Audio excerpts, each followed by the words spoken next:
Hello friends, welcome back to my channel. मैं पिंकी आ गई हूँ आपके सामने ज्योतिष से जुड़े हुए उपाय और उनकी जानकारी लेकर। आज मैं आपको बताऊंगी महाशिवरात्रि 8 मार्च को मनाएं या 9 मार्च को मनाएं, और इस दिन निशीत काल किस समय पर रहेगा, निशीत काल की पूजा का क्या महत्व है, और महाशिवरात्रि के कुछ विशेष उपायों के बारे में भी बताऊंगी, जिससे आपके जीवन की बहुत सी समस्याएं दूर होंगी और भगवान शिव की कृपा आपके ऊपर बरसेगी। तो आइए जान लेते हैं। जानने से पहले मेरी वीडियो को लाइक, शेयर और चैनल को सब्सक्राइब कर दें और बेल नोटिफिकेशन दबाना बिल्कुल ना भूलें, जिससे आने वाली वीडियोस का आपको पहले से पता चल सके।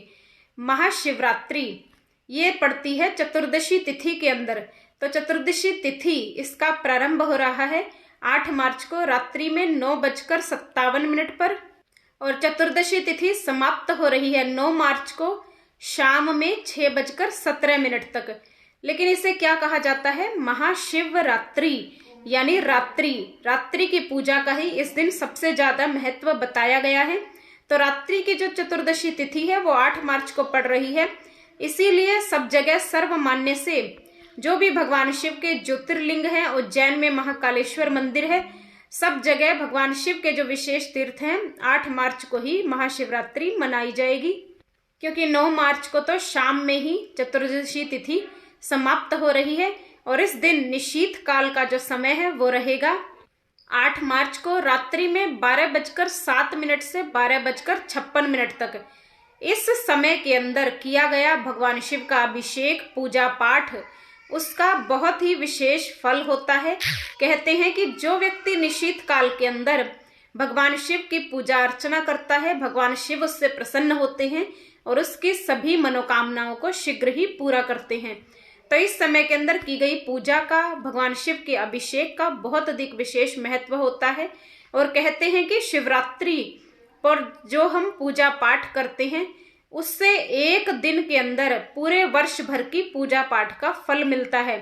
तो ऐसी ये बहुत ही अद्भुत रात्रि है। कहते हैं कि इसी दिन भगवान शिव जो हैं वो लिंग के रूप में प्रकट हुए थे, इसीलिए इस दिन का बहुत अधिक विशेष महत्व है। तो जो भी व्यक्ति सच्चे मन से शिवलिंग का अभिषेक करता है, पूजा पाठ करता है, भगवान शिव के निमित्त भंडारे करता है, भगवान शिव के मंत्रों का जप करता है, तो भगवान शिव उससे प्रसन्न होते हैं और उसकी सभी मनोकामनाओं को पूरा करते हैं। तो आइए जान लेते हैं महाशिवरात्रि के कुछ विशेष उपायों के बारे में।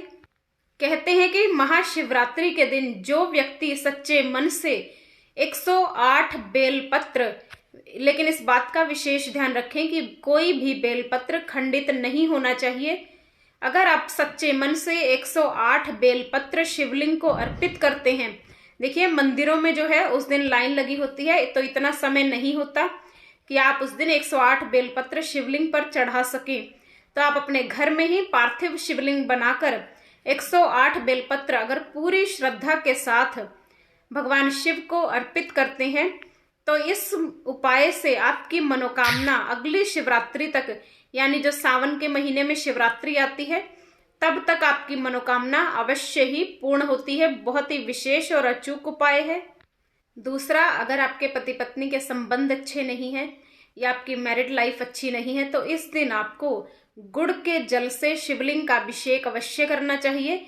ऐसा करने से आपके संबंध अच्छे बनते हैं और आपकी मिसअंडरस्टैंडिंग्स दूर होती हैं।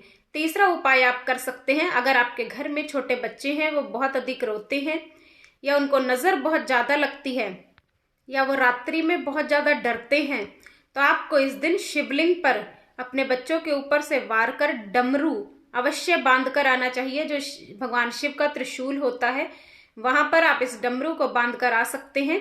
तो ऐसा करने से आपकी ये समस्या दूर होती है। चौथा, अगर आप किसी व्यापारिक समस्या से जूझ रहे हैं, आपकी कोई फाइनेंशियल कोई प्रॉब्लम आपके जीवन में आ रही है, तो इस दिन आपको केसर मिश्रित दूध से शिवलिंग का अभिषेक करना चाहिए। ऐसा करने से जो भी आपकी फाइनेंशियल प्रॉब्लम है उसका समाधान होता है और भगवान शिव की कृपा से आपका व्यापार दिन दुनी रात चौगुनी तरक्की करता है। तो ये थे कुछ विशेष उपाय। तो इन उपायों को करिए और अपने जीवन को सुखी, समृद्ध और खुशहाल बनाइए। भगवान शिव की कृपा आपके ऊपर बनी रहे, ऐसी मंगल भावना के साथ। जय गुरुदेव।